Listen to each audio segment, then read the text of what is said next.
오늘 보면 여호수아 21장 43절에서 45절은 이스라엘 백성의 가나안 정복, 그것의 결론적 말씀이라 할 수 있습니다. 뒤에 여호수아 22장부터 24장까지 계속 이어지지만 그 부분은 여호수아의 마지막 정리와 유언에 해당되는 내용이기에 사실상 오늘 본문이 여호수아의 결론이라고 보시면 됩니다. 43절과 45절은 비슷한 내용으로서 마치 영화의 한 줄 평과 같이 이 가나안 정복 전쟁을 이렇게 평가하고 있습니다. 여호와께서 이스라엘의 조상들에게 맹세하사 주리라 하신 온 땅, 그 온 땅이 곧 여호와께서 이스라엘 족속에게 말씀하신 선한 말씀이라는 것입니다. 그리고 주신 그 땅을 차지하여 거기에 거주하게 된 것, 그것이 곧 하나도 남음이 없이 다 선하게 응답된 결과라는 것입니다. 여러분, 그런데 여기서 우리가 기억해야 할 것이 있습니다. 애굽에서 광야를 거쳐 가나안 땅에 입성한 것, 하나님이 약속한 대로 이루어 주신 것 맞습니다. 이스라엘 백성의 몸은 이미 애굽에서 광야를 거쳐 가나안 땅에 입성했습니다. 그렇다면 이들의 마음도 준비가 되었느냐라는 것입니다. 몸은 입성했는데 마음은 가나안 백성으로서 살아갈 준비가 되었느냐는 것이죠. 여호수아도 그것을 잘 알고 있었습니다. 그래서 결론적인 말씀 후에 22장부터 24장까지 3장이 거쳐서 이스라엘 백성들의 마음 준비를 단단히 시키는 것을 볼 수 있습니다. 그리고 오늘 보면 44절을 보면 오늘 말씀의 제목이기도 한 가나안 정복의 영적 원리, 그 핵심을 발견할 수 있습니다. 우리 오늘 본문 여호수아 21장 44절을 한 번 더 읽겠습니다. 시작. 여호와께서 그들의 주위에 안식을 주셨으되 그 조상들에게 맹세하신 대로 하셨으므로 그들의 모든 원수들 중에 그들과 맞선 자가 하나도 없었으니 이는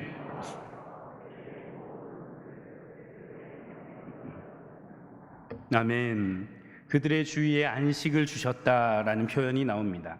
여기에서 안식은 히브리어 누아흐에로서 이것의 뜻은 움직임이 없을 뿐 아니라 특별한 장소에 정착되어 살아가되 그곳에 승리와 구원이 이루어진 상태의 쉼이라는 뜻을 가지고 있습니다. 또 어디에 어떤 것 혹은 어떤 사람을 그곳에 두다라는 의미로서 군사적, 영적, 심리적 모든 부분에 있어서 안식이 이루어진 상태를 말합니다. 창세기 8장 4절에 홍수가 그치고 방주가 아라랏산에 머물게 되었을 때에도 이 단어가 사용되었습니다.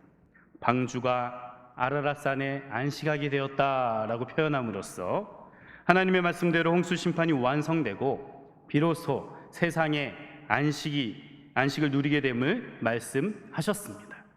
여러분, 방주에는 키가 없습니다. 그럼 그 방주를 누가 움직이셨을까요? 그저 물결에 따라 둥실둥실 떠다니다가 비가 그친 후 근처에 있던 높은 산 근처에 우연히 머물게 된 것일까요? 아닙니다. 하나님의 말씀대로, 하나님의 계획대로 그 선한 말씀이 하나도 남음이 없이 다 응하게 된 결과입니다. 정확한 위치, 시간, 날짜까지 주께서 세심하게 계획하셨습니다. 이스라엘 백성이 가나안 땅에 입성한 것도 마찬가지입니다. 여호와께서 자신이 계획하신 그 뜻대로 이스라엘 백성을 오늘까지 이끄셔서 오늘 그 자리에 두신 것입니다.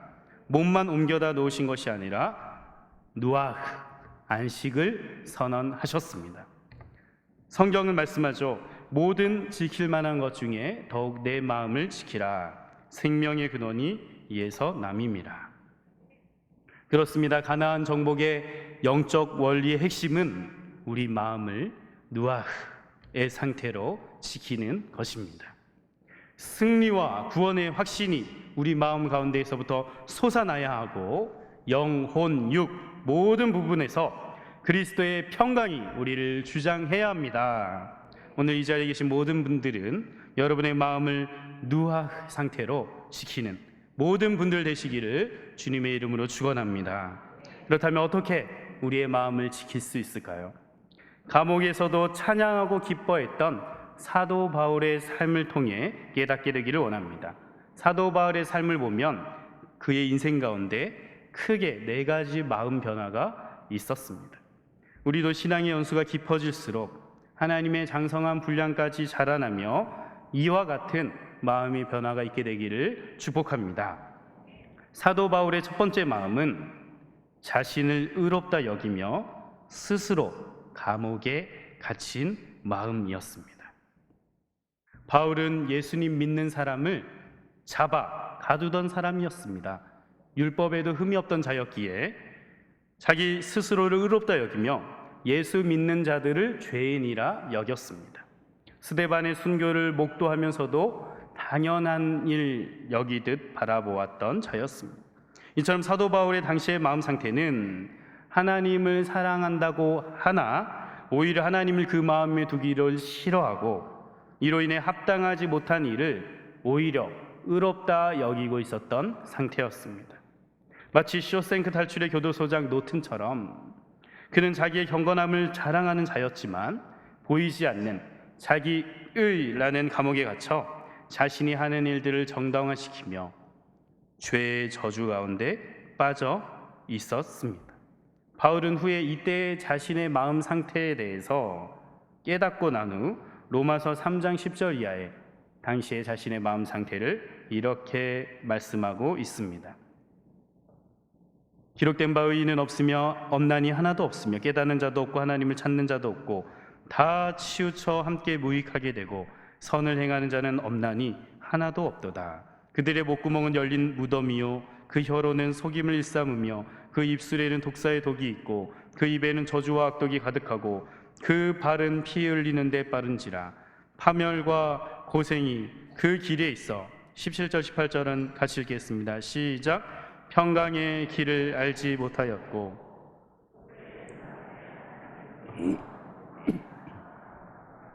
아멘. 사랑하는 여러분, 이 모습이 곧 자기 의로움이라는 감옥에 갇힌 자의 모습입니다. 자기 의로움 감옥이 무서운 이유는 자기의 모습을 자기가 객관적으로 잘 보지 못한다는 데 있습니다. 자신이 잘하고 있다고 생각하고 이것이 또한 하나님을 위한 것이다 라고 생각을 합니다. 이 자기 의로움이라는 감옥에 갇힌 사람들의 가장 큰 특징은 남을 판단하고 정죄하는 일을 많이 한다는 것입니다. 왜요? 그들의 눈앞에 영적인 눈이 어두워져서 하나님을 두려워함이 없어져 버렸기 때문입니다. 여러분, 우리 모두는 죄인입니다. 하나님의 의로 의롭다 칭함을 받은 용서받은 죄인입니다. 자기 의로움에서 일하는 감옥에서 나올 수 있는 열쇠는 오직 십자가입니다. 십자가의 은혜를 다시 한번 깨닫고 십자가를 붙들 때 내면 깊숙한 곳에 죄악이 터져나오고 자기 의로움의 감옥에서 빠져나오게 될 줄 믿습니다. 오늘 이 자리에 계신 모든 분들, 자기를 의롭다 여기며 스스로 감옥에 갇힌 마음에 여전히 머물러 있었던 분들이 있었다면 오늘 이 시간 자유하게 되기를 축원합니다. 사도 바울의 두 번째 마음은 감옥에서 탈옥했으나 이전 삶에 길들어져 힘들어하는 마음이었습니다. 십자가의 은혜로 사도 바울은 영적인 눈이 활짝 뜨였습니다. 그러나 동시에 육적인 눈은 감기게 되었죠.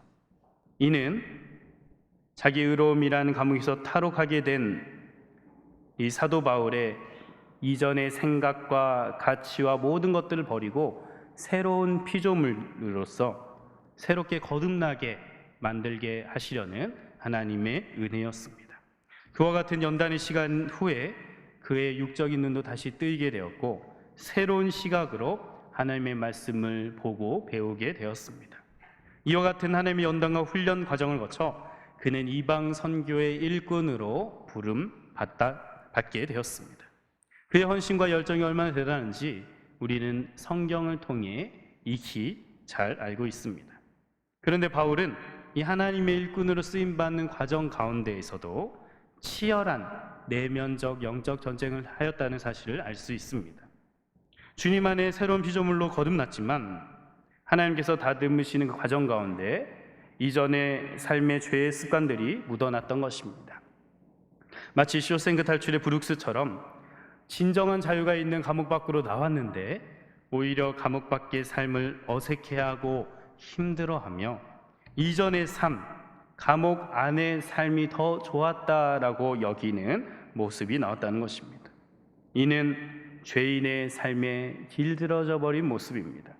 그와 같은 자신의 마음을 깨닫게 된 바울은 로마서 7장 21절 이하에서 그 당시 자신의 마음 상태에 대해 또 이렇게 고백하고 있습니다. 우리 함께 읽어보겠습니다. 시작. 그러므로 내가 한 법을 깨달았노니 곧 선을 행하기 원하는 나에게 악이 함께 있는 것이로다. 내 속사람으로는 하나님의 법을 즐거워하되 내 지체 속에서 한 다른 법이 내 마음의 법과 싸워 내 지체 속에 있는 죄의 법으로 나를 사로잡는 것을 보는도다. 오호라, 나는 공고한 사람이로다. 이 사망의 몸에서 누가 나를 건져내랴. 우리 주 예수 그리스도로 말미암아 하나님께 감사하리로다. 그런즉 내 자신이 마음으로는 하나님의 법을, 육신으로는 죄의 법을 섬기노라. 아멘. 사랑하는 여러분, 이 땅에서 우리는 가나안 정복을 위해 치열하게 살아가지만 동시에 이 땅에서의 삶은 가상현실이라는 것을 기억하시기 바랍니다. 여러분, 어렸을 때 자기 자신을 돌이켜 보십시오. 그때의 생각과 삶을 다 기억하지 못합니다. 부분적으로 생각날 뿐입니다. 실상 현실인 천국에 입성하게 되면 어떨까요? 이 땅에서의 미련, 이 땅에서의 아픔, 이 땅에서의 슬픔이 기억이 날까요? 한여름밤의 꿈처럼 주님 안에서 다 삭제 처리가 되는 것입니다. 그리고 실상 현실의 영원한 삶을 누리게 되는 것이죠.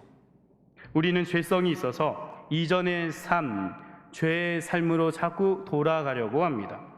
감옥 밖으로 나왔는데 다시 감옥 안으로 돌아가고자 하는 것입니다. 그러므로 여러분, 마귀의 유혹에 속지 마시기 바랍니다. 우리는 이미 새로운 피조물입니다. 이전 것은 지나갔고 새 것이 되었습니다. 이제는 더 이상 사망의 종로를 타며 사는 자가 아닙니다. 그리스도 예수 안에서 결코 정죄함이 없다고 선언하셨습니다. 그리스도 예수 안에 있는 생명의 성령의 법이 죄와 사망의 법에서 우리를 해방하였습니다.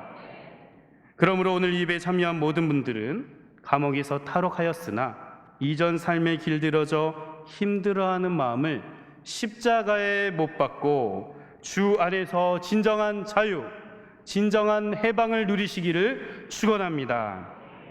사도 바울의 세 번째 마음은 자유를 누리며 찬송하고 기쁨의 소식을 전하는 마음이었습니다. 사랑하는 여러분, 진정한 자유는 우리 마음의 번제단에 회개의 불이 임하여 모든 죄악의 쓰레기들을 태워버릴 때 비로소 찾아옵니다. 그리고 우리 마음 깊숙한 곳의 분향제단에 성화의 불을 계속 타오르며 감사와 기쁨의 찬송이 올려질 때에 찾아온다는 사실을 믿으시기 바랍니다. 그래서 우리는 모든 예배 때마다 회개의 불, 성화의 불을 올려드려야 합니다. 나아가 하나님이 찾으시는 참된 예배자, 영과 진리로 예배하는 예배자가 될 때 하나님의 선하시고 기뻐하시고 온전하신 뜻을 분별할 수 있습니다. 이에 대해 사울은 로마서 12장에서 이 마음을 이렇게 이야기하고 있습니다. 같이 읽어보겠습니다. 시작. 그러므로 형제들아, 내가 하나님의 모든 자비하심으로 너희를 권하노니 너희 몸을 하나님이 기뻐하시는 거룩한 산제물로 드리라. 이는 너희가 드릴 영적 예배니라. 너희는 이 세대를 본받지 말고 오직 마음을 새롭게 함으로 변화를 받아 하나님의 선하시고 기뻐하시고 온전하신 뜻이 무엇인지 분별하도록 하라. 아멘. 우리 몸을 거룩한 산제물로 드릴 때 우리는 하나님의 성품에 참여하는 자가 됩니다. 하나님의 성품은 무엇입니까? 세 가지 열매로 정리할 수 있습니다. 먼저 성령의 열매인 사랑과 희락과 화평과 오래 참음과 자비와 양선과 충성과 온유와 절제입니다. 두 번째, 빛의 열매인 모든 착함과 의로움과 진실함입니다. 세 번째로 의의 열매인 성결과 화평과 관용과 양순과 긍휼과 선함과 편견과 거짓이 없는 것입니다. 오늘 이 자리에 계신 모든 분들은 이와 같은 성령의 열매, 또 빛의 열매, 의의 열매를 가득가득 맺게 되기를 축원합니다. 쇼생크 탈출의 주인공 앤디는 절망의 연속이었지만 결코 희망을 잃지 않았습니다. 그래서 교도소도 변화시키고 불의의 제물로 친구를 사귀기도 합니다. 그가 희망을 놓지 않았던 것은 작은 소망, 꼭 다시 그곳에서 살고 싶다라고 했던 멕시코의 어느 작은 마을, 그 마을을 소망이 있기 때문입니다. 영화의 한 장면에서 지쳐있던 앤디가 교도소 한쪽에 앉아 있습니다. 그때 레드가 찾아오는데 앤디가 있는 곳에는 그림자가, 레드가 있는 곳에는 햇빛이 비치고 있습니다. 그때 앤디는 다시 한번 희망을 이야기하고 레드는 현실에 순응해야 함을 충고합니다. 그 다음 장면에서 앤디는 어둠에서 걸어서 빛으로 나아갑니다. 레드는 앤디를 따라가다가 어둠과 빛 사이에 머물러 서게 됩니다. 결국 앤디는 탈출에 성공하게 되죠. 그러나 여러분, 그것은 불완전한 구원, 불완전한 자유입니다. 그토록 원했던 멕시코의 작은 마을에 정착했지만 그는 진짜 나는 잃어버린 채 가상의 인물의 탈을 쓰고 살게 되었습니다. 반쪽 자유를 얻은 것이죠. 레드는 탈옥 후에 이미 길들여져 버린 자신을 바라보며 갈등하다가 앤디가 말했던 그 희망을 기억하며 그는 다시 한번 범법을 저지른 채 앤디가 있는 곳으로 가게 됩니다.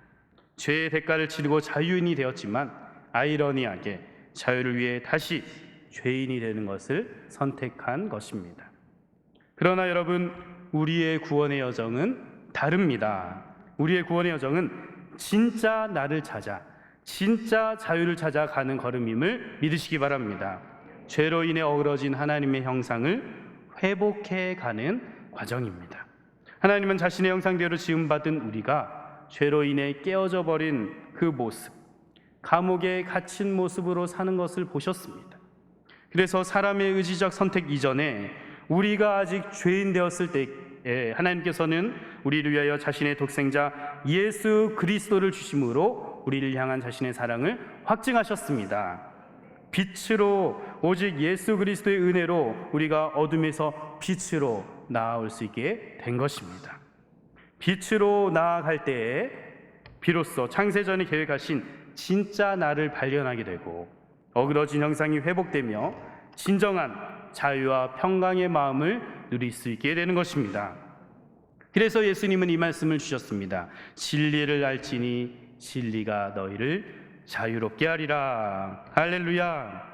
죄와 사망 종의 멍에를 주님께서 벗기시고 진정한 자유를 주셨습니다. 우리는 진리 안에서 유혹의 욕심을 따라 썩어져가는 구습을 따른 옛사람이 이미 벗겨졌음을 믿으시기 바랍니다. 심령이 새롭게 되어 의와 진리의 거룩함으로 지으심을 받은 새 사람을 입었습니다.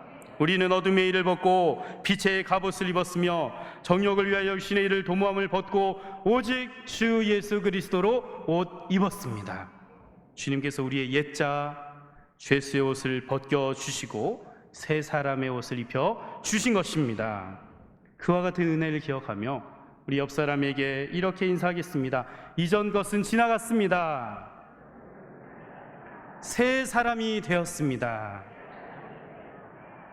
아멘. 이처럼 새 사람이 된 예배자, 그 사람은 어떤 상황, 어떤 환경, 어떤 장소이든 상관없이 자유를 누리며 찬송하며 기쁨의 소식을 전하는 자가 됩니다. 오늘 바울과 실라처럼 말이죠. 원하기는 오늘 이 자리에 계신 모든 분들이 주님 앞에서 새 사람 된 예배자가 다 되셔서 주님 주시는 진짜 자유를 누리시기 바랍니다. 주님 주신 그 자유를 누리며 찬송하며 기쁨의 소식을 전하는 모든 분들 되시기를 주님의 이름으로 축원합니다. 사도 바울의 마지막 네 번째 마음은 고난을 기뻐하며 그리스도의 남은 고난을 채우는 마음입니다. 여러분, 예수 그리스도의 십자가의 은혜는 완전합니다. 우리가 무엇을 더 채우거나 보탤 필요가 없습니다. 그렇다면 그리스도의 남은 고난을 채운다라는 표현의 의미는 무엇일까요? 이것은 그리스도의 십자가의 은혜가 부족해서 우리가 더 보탠다는 의미가 아니라 복음의 소망 가운데 복음의 일꾼된 자로서 복음의 사명을 감당하는 그 과정 가운데 찾아오는 고난이 있을 때 그것을 기쁨으로 여기며 기꺼이 그 고난 속에 들어가야 한다면 고난 속으로 기꺼이 들어가는 마음입니다. 예수님께서는 이와 같은 자들을 팔복을 통해 이런 복이 있다 선언하셨습니다. 함께 읽겠습니다. 시작. 의를 위하여 박해를 받은 자는 복이 있나니 천국이 그들의 것임이라. 나로 말미암아